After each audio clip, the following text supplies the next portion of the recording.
Amém? Oh Deus tremendo, Deus maravilhoso. Olha só, 2 de Reis. Você que está com a tua Bíblia aí, você sabe, né, que eu estou sempre convidando vocês a abrirem a Bíblia, a examinar aquilo que vocês estão recebendo, para que vocês recebam com segurança, com amor, com fé, com gratidão, para que vocês pratiquem isso nas suas vidas. É esse o propósito nosso, é esse o desejo do nosso coração. Amém? Glórias a Deus. Muito bem, amados. 2 de Reis 5, a partir do versículo 1, diz assim: Naamã, comandante do exército do rei da Síria, era grande homem diante do seu senhor, e de muito conceito, porque por ele o Senhor dera vitória à Síria. Era ele herói de guerra, porém leproso. Saíram tropas da Síria e da terra de Israel, levaram cativo uma menina, que ficou ao serviço da mulher de Naamã. Disse ela à sua senhora: Tomara meu senhor estivesse diante do profeta que está em Samaria, ele o restauraria da sua lepra. Então foi Naamã e disse ao seu senhor: Assim e assim falou a jovem, que é da terra de Israel. Respondeu o rei da Síria: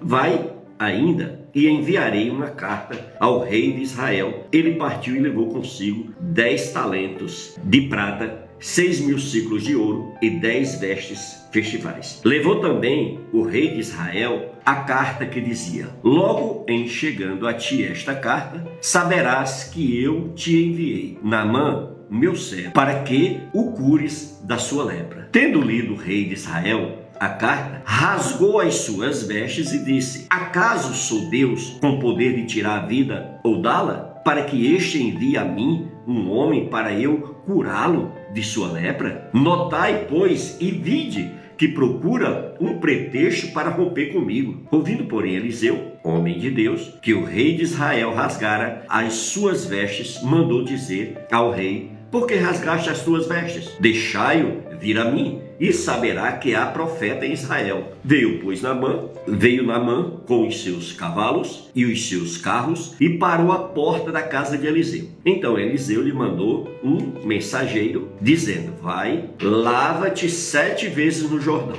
e a tua carne será restaurada, e ficarás limpo. Naamã, porém, muito se indignou, e foi dizendo: Pensava eu que ele sairia a ter comigo? Pois se ia de pé, invocaria o nome do Senhor, seu Deus, moveria a mão sobre o lugar da lepra e restauraria o leproso? Não são, porventura, Abana e Farfa, rios de Damasco, melhores do que todas as águas de Israel? Não poderia eu lavar-me neles e ficar limpo? E voltou-se e se foi com indignação. Amados, aqui a gente vê uma situação muito difícil, que se a gente não tiver verdadeiramente Deus na vida da gente, a gente fica confuso, a gente fica inseguro, a gente fica com medo. Cada pessoa tem uma maneira de manifestar a sua preocupação, a sua indignação. Veja bem, aqui Naamã, ele era o comandante do exército do rei da Síria. Amados, esse homem, ele era o comandante do maior exército que existia na terra na época. Ele era o comandante do exército mais respeitado sobre a terra, que era o exército assírio, um exército forte, poderoso.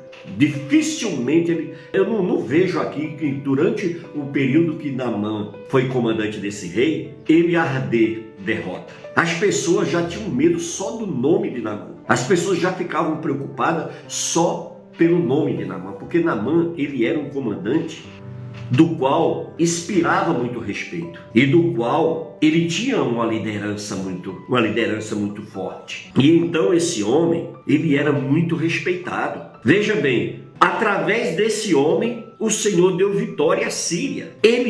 A Bíblia diz que ele era um herói de guerra, amados. Você sabe o que é um herói de guerra, né? Um herói de guerra, amados, é aquele que sobressai de tudo e de todas as situações e se torna uma pessoa invejável, uma pessoa que todo mundo admira, que todo mundo tem o prazer de conversar, pessoas que todo mundo tem o prazer de conhecer na terra, não é verdade? E esse homem, ele estava nessa situação, nessa posição. Amados, a gente sabe que na medida, olha, você quer conhecer o ser humano, dá poder para ele. Você quer conhecer alguém, coloca ele numa posição privilegiada, coloca ele diante de muito dinheiro, de muito poder, que aí você vai saber quem é verdadeiramente essa pessoa, porque tem muitos que se mostram a cara aí. E veja bem, Naamã, a gente olhando que ele, por estar nessa posição, ele era um ser humano, amado. Ele era um comedor de feijão e arroz igual eu, igual você. E aberto também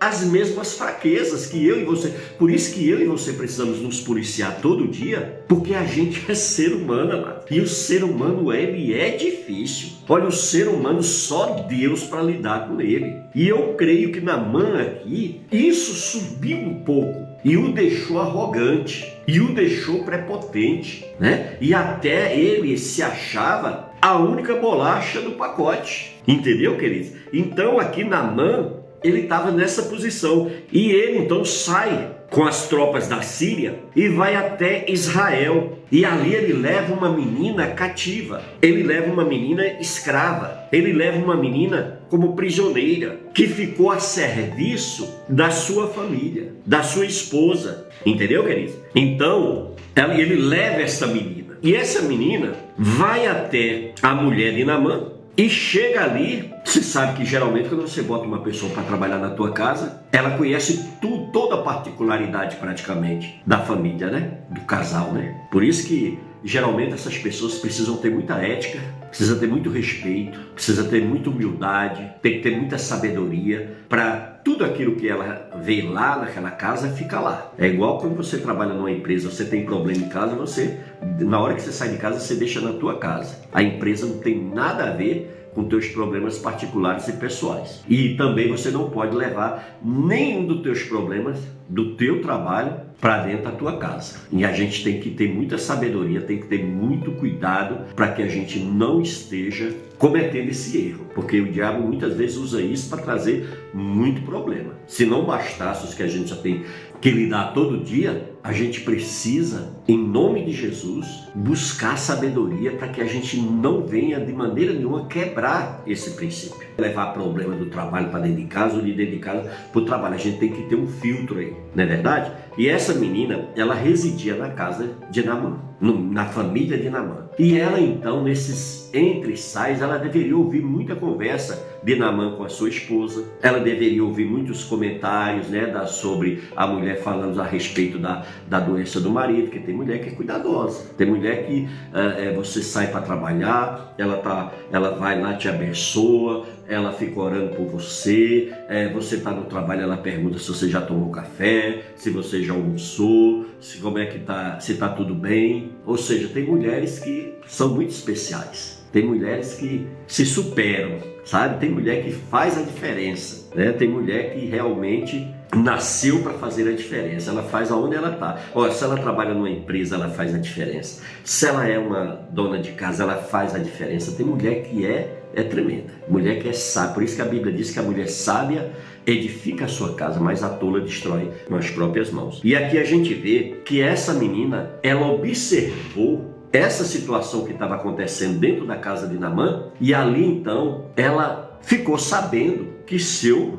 senhor, que seu patrão, entendeu? Ela viu que ele, apesar de toda aquela pompa, apesar de toda aquela situação, aquele homem, ele era um homem com lepra, ele era um leproso. E você sabe o que é a lepra? A lepra é a carne apodrecendo, ela apodrece, ela vai apodrecendo ali, aquilo deve causar mau cheiro, aquilo deveria liberar alguma secreção. A gente não sabe, a secreção eu acredito que não, porque ela ressecava aquele no lugar onde aquela lepra estava. Aqui, hoje nos nossos dias, graças a Deus, essa praga foi praticamente erradicada, né? Existem alguns leprosários, acho que existe ainda, acho que aqui em Minas Gerais mesmo tem, para cuidar dessa situação. E nessa época, então, ela viu que aquele homem, com toda aquela panca, com toda aquela condição, diante daquela situação, ele era um homem leproso.